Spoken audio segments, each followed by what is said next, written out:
Salve, salve, rapaziada, sarrafeiros na área aqui, para falar novamente sobre a seleção brasileira, tentar pensar uma reformulação, né, que a gente já fez ali com os goleiros, é, novos nomes aí para poderem serem testados na seleção brasileira nessa fase de transição, né, ainda sem treinador definido, mas existem nomes aí, alguns jovens, outros nem tanto, mas que talvez, vamos ver se merece uma vaga na seleção, né, Eric? Ainda mais nessas posições de lateral aí, né? Assim como no goleiro, que é uma posição já envelhecida na seleção brasileira, as laterais não só são envelhecidas, como são de baixo nível, né? Então a reformulação é até mais urgente ainda do que qualquer outra posição das duas laterais. A direita pior até.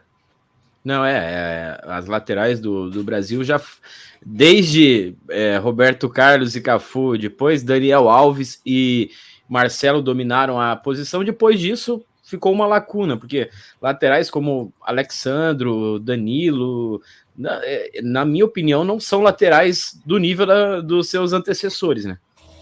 Não, aí além acima até do Daniel Alves era o Maicon, né? Por Também. favor, mais respeito ao garoto. Mas o Daniel Alves é uma vergonha, né? É um cara de vestiário, né? Bom de grupo. Não, mas isso há anos atrás, né? Não é esse que foi para essa última Copa, que foi bizarro.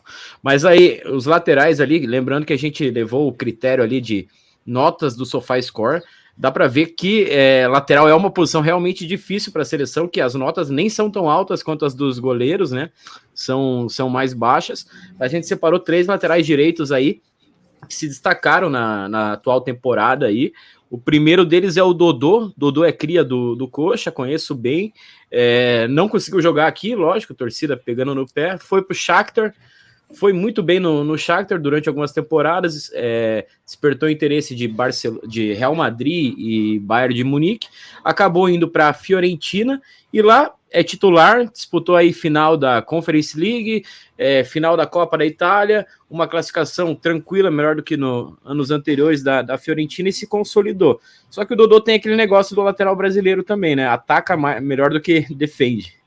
E hoje no futebol moderno isso já não é tão bem visto mais, né? O próprio Renan Lodge surgiu na Europa com tudo, foi bem valorizado, mas logo já caiu em desuso também, porque justamente tem essa característica.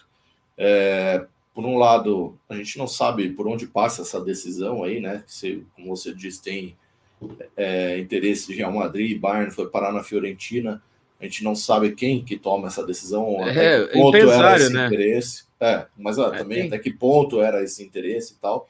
Mas, independente disso, me parece uma decisão acertada. O cara tá tendo rodagem, tá jogando, tá tendo sequência, tá tendo regularidade, tá jogando bem, tá disputando títulos. No Real Madrid, no Bayern, certamente estaria encostado, né? Eu assisti a final da Copa da Itália, jogou muito bem, chegando, como fazia aqui no próprio Curitiba, chega bem no fundo para cruzar e tudo mais, só que tem deficiência defensiva, um dos gols até da Inter ali sai pelo lado dele, e eu esqueci, não sei se eu falei, ele tem 24 anos, é uma idade boa, né, para um novo ciclo.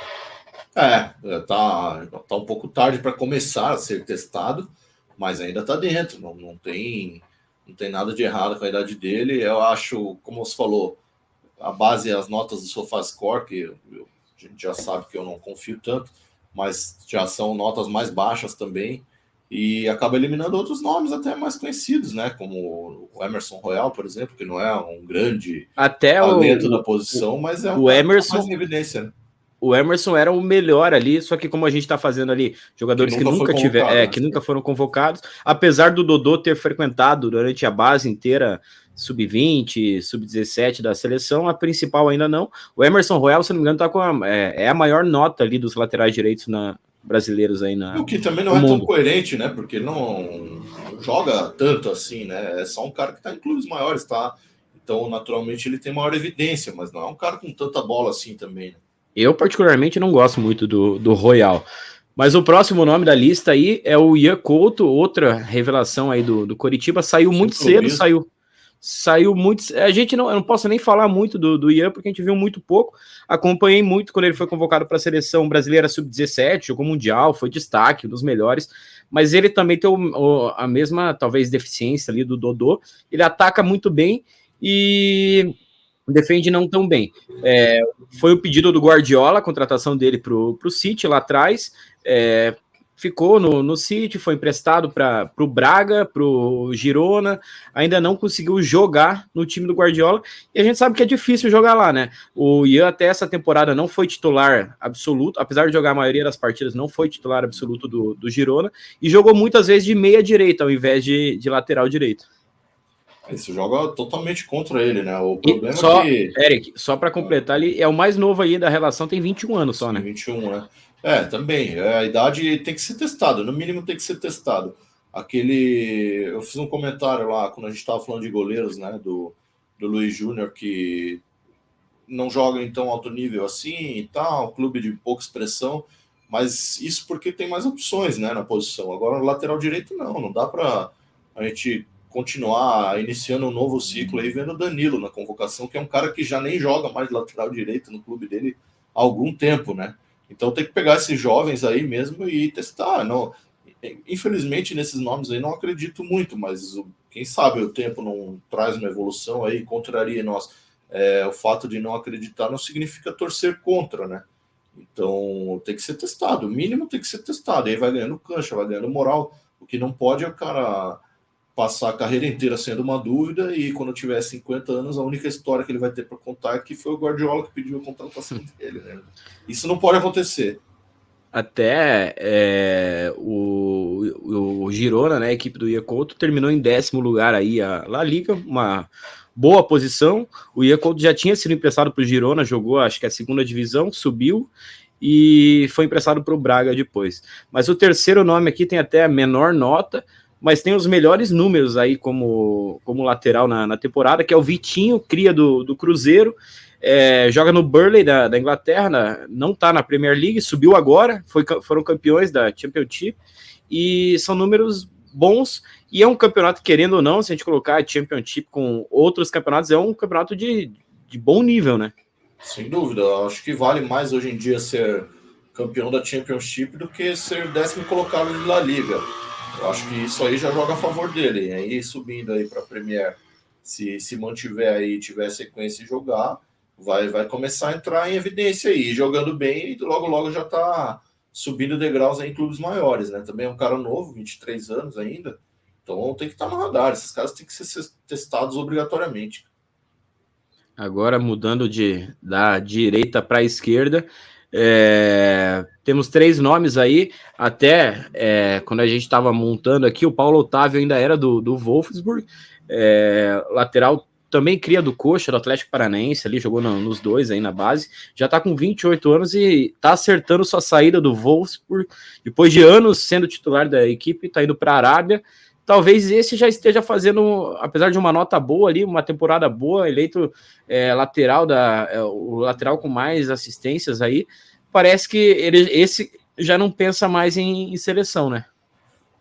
Ele, além da idade também, 28 anos, não é velho, mas considerando o início de ciclo, um cara que nunca teve presenças na seleção, sempre fora do radar, e ainda fazendo esse movimento para ir jogar no Catar, para mim, está fora. Ele mesmo se coloca fora, né? Não é nem questão de merecer ou não merecer, mas ele mesmo já está indo atrás do dinheiro maior aí e saindo do esporte competitivo, de fato. O próximo lateral aí é o Caio Henrique. Caio Henrique que tem incríveis 25 anos apenas, porque já tá rodando aí futebol brasileiro, futebol europeu faz um certo tempo. Começou como meia, acho que se acertou na lateral esquerda e é um dos destaques do Mônaco na temporada, titular absoluto, tem mais de 10 assistências na temporada. Esse é o nome que eu acho interessante.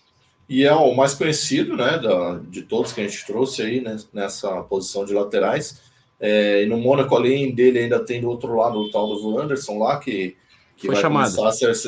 vai começar a ser testado agora já, né, nessa próxima data FIFA.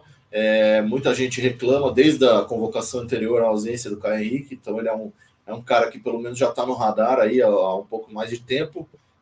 Com exceção do Paulo Otávio, um dos mais velhos dessa lista aí, mas não é um cara velho, já é um cara rodado, experiente. Talvez de todos esses aí seja o que merecia mais estar nessa convocação, pelo menos nesse momento, para como a gente defende aqui, ser pelo menos testado e visto. Eu acho que tá numa idade boa aí para um ciclo novo aí. E lembrando também que a carência da lateral esquerda é um pouco melhor do que da direita, mas ainda existe, né? Para fechar os laterais esquerdos, esse aqui foi surpresa aí pela temporada que fez. Pelo que você deve conhecer muito bem dele do Corinthians, né? Mas ele fez uma boa temporada pelo Monza, que é o Carlos Augusto, cria do Corinthians. Tem 6 gols e 5 assistências na temporada, está sendo especulado até na Juventus. O que você acha do nome do Carlos, Zé? Cara, é bem surpreendente, assim, para mim. Da mesma forma que quando ele jogava no Corinthians foi surpreendente aparecer um time da Itália querendo contratar ele, porque não via nada demais, era um cara muito mais com funções defensivas ali do que qualquer coisa no Corinthians, pelo menos. Mas aí o italiano se apaixona, né? Agora ele tem, mas agora faz gols e tal, né? Obviamente não assista os jogos do Monza, não acompanha a temporada dele por lá, mas é surpreendente. Isso fala, acho que, muito mais sobre os critérios aí de SofaScore, de estatística, de futebol, roubo de bola, essas coisas devem pesar muito nessa conta, porque para mim, né, mesmo na época do Corinthians, ele já não era o melhor lateral esquerdo que tinha ali, eu preferia o Piton. Quando ele saiu, eu gostei, porque ia abrir espaço para o Piton, que acabou não tendo espaço, enfim, infelizmente, mas não sei, não enxergava muita coisa nele. Tá no Monza já tem um tempo, já aparentemente com bastante regularidade, mas acho que não é nome para a seleção, não. Acho que ele está aí muito mais pela nota e tal, que é uma média no futebol também não de tanto alto nível assim, né? O campeonato italiano jogando pelo Monza. Então acho que é muito mais uma nota aí. Não sei se é nome para a seleção brasileira, não. Mas lembrando que tem muito jogador também que sai daqui meio que desconhecido, começa a brilhar lá fora e começa a ser um jogador mais lembrado para a seleção. Mas sentiu falta de algum nome aí? Tinha mais alguém que você... são posições carentes, né? Difícil de arrumar nomes, né? Eu já citei o Wanderson aí, que já vai ter a primeira chance dele, né? E é um cara que não é um exemplo de nunca ter sido chamado, mas é um cara que eu costumo defender bastante aqui, sou fã, mas vem fazendo movimentos bem duvidosos. Aí é o Renan Lodge, né? Para mim, ele tecnicamente é o melhor lateral esquerdo que o Brasil tem atualmente. Obviamente, ele está em decadência, né? Nos movimentos de carreira, trocas de equipe aí, mas eu ainda acho que ele é muito novo também. Eu acho que não é um nome a ser descartado ainda, não. Vamos acompanhar então. Pessoal, não esquece de deixar o like, se inscrever no canal para continuar dando aquela força para nós. E comenta aí, sentiram falta de algum jogador aí, quem que merece chance, e se esses caras aí que a gente trouxe aí merecem pelo menos uma oportunidade na nossa seleção brasileira. É isso, rapaziada. Até o próximo. Valeu.